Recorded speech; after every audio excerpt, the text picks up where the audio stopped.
Okay, so camera shut off on me when I was talking about the bolt that holds on, or that I use to help hold on the shifter. And I'll just talk a little bit more about it. So this is, I was working from memory. I thought it was an 8mm bolt, but I was wrong. I measured it up using my gauge, and it's a 6mm bolt. The pitch on the thread is 1mm, and it is 15mm or 1.5 centimeters long. So that's the size. The head's 10mm, takes a 10mm head, but the bolt itself is 6mm bolt. And then what I do is I put on a spring lock washer, and then just a washer.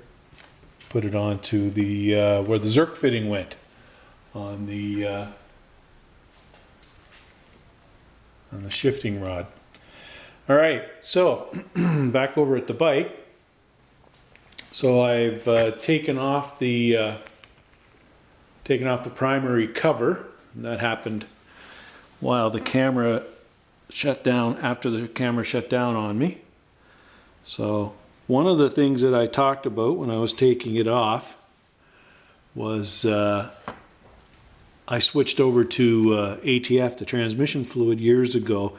I found that the clutch didn't slip as much when I was holding it in. I would get it slipping a bit when it was just oil, but this worked much better. I also got in the habit of not holding the clutch in for extended periods when I was stopped, like at a traffic light. I'd put it into neutral. I get in the habit of doing that, and that helped out a lot too. But it would get quite warm. The problem with the transmission fluid I found was because it's light, I would get a little bit of seepage out of the vent hole that's in the screw here for the fill. This is the fill hole, and that's the that's not even the drain hole. That's really just the screw that you take out to see if the level's high enough on the bike. But anyway, so this one here, the fill hole has a vent, a very small vent hole drilled in it to let the gases escape. And I'd always get some seeping. So what I did was I just took some light sponge, I just cut a little square of it, and a little bit of silicone, just RTV, regular everyday RTV, and just kind of stuck it in there. And what that does is just kind of act to keep the seepage, keep the fluid from escaping with the escaping gases. And it works pretty good. I still get the odd little bit, might get past the sponge, but by and large, most of it stays inside the case, which is what I want. And anyway, so I thought I'd show you. You can see, and I can't remember how long it's been, but I've definitely got, like you can see the pink color for the transmission fluid, and just wrap that around there. There we go. The pink color for the transmission fluid, and you can see lots of material in there. I'm thinking that's mostly clutch material. There may be some of the wear off the chain guide, and maybe a little bit off of who knows what else, but I'm thinking that's mostly clutch material. But not a lot on this bike, but that's okay. It's still in good shape. I wasn't having any problems with shifting on this bike. The clutch was nice and smooth, and it worked really well. So now the next thing now is going to be to get the clutch off and remove the stator windings for the alternator. And the, let's see, I'll move you a little bit closer. I think that's probably going to be pretty good there. Okay, you can probably see okay. Let's see, maybe a little bit closer. There we go. All right, so we're going to work to get that off.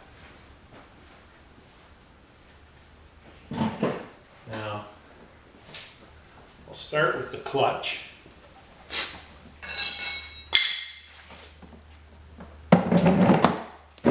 And for the clutch, I'm going to use a Whitworth wrench here. It's a 3/16 Whitworth. How big it is? Probably about, I think that's about an 11mm.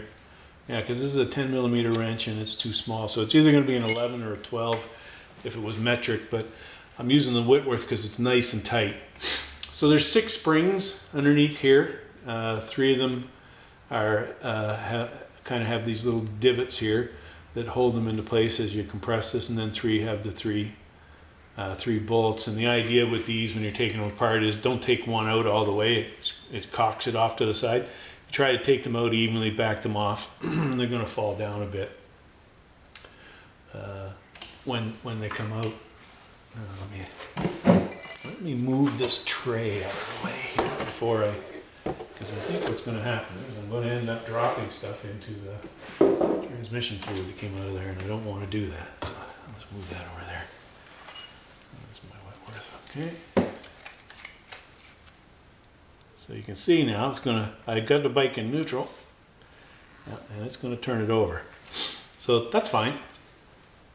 So what I want to do is I'm going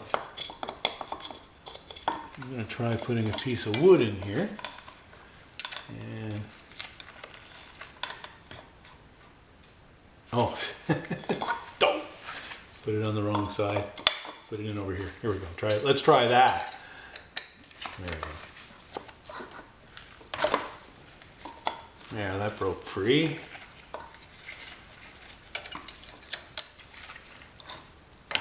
That broke free. That broke free. So now, let's just take my time,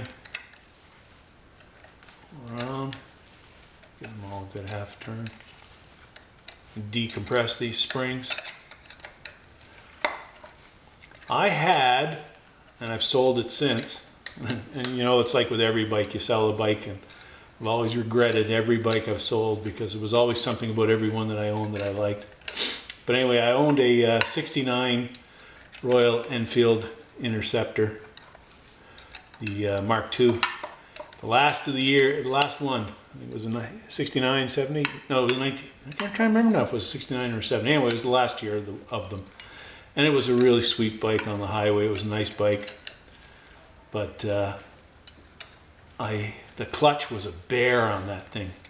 And I don't know if a previous owner had changed it out for stiffer clutch springs or what, but I ended up buying just 6 of these clutch springs up for the Bullet. And I put them on the Interceptor. And what made a world of difference for pulling in the clutch. It was very difficult. And the Interceptor had a longer clutch handle on it too, so you even had more leverage. But man, it was a bear to pull those things in. But it made a big difference to put these lighter clutch springs in.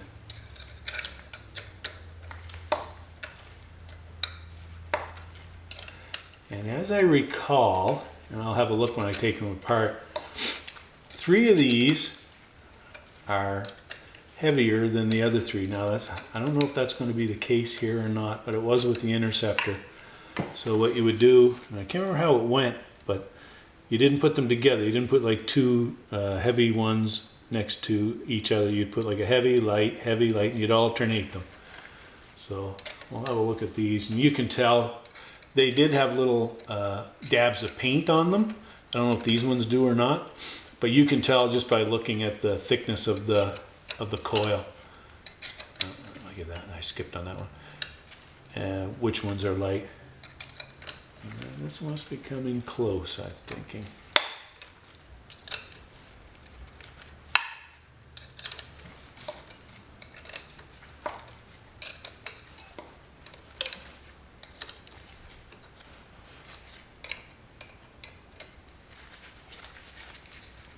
Yeah, they're coming close. There we go. Got one out. So now, take that one, just set that there for now. What's underneath it? Has it got a spring or just a? No, it's got one of those small washers that's got slots in it. Okay, so now, just try to put my finger in the center here. There we go, that one's loose. And then get the last one. So once I roll it like this, you can pretty well hold it. There you go. So I got it in with my finger. There.